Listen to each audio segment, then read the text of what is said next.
हाथ मिलाओ, देखिए हाथ मिलता है, मुट्ठी बिंचो।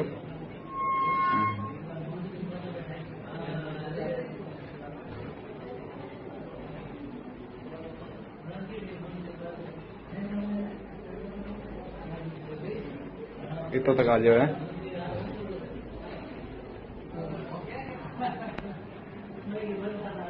इस जगह कोई हड्डी नहीं है, ऐसे उल्टा ही हो जाता है। भारी मामला है।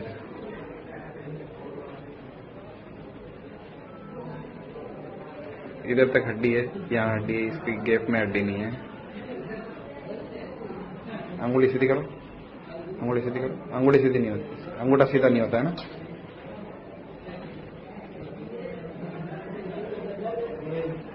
अब तो और ज्यादा थोड़ी हो रहा है, दर्द हो रहा है।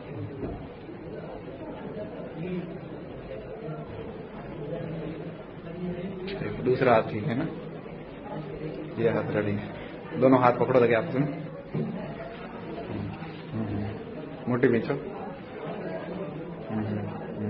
ठीक है, ऊंचा करो, देखे ऊंचा करो, ऊंचा उस हाथ से पकड़ के करो।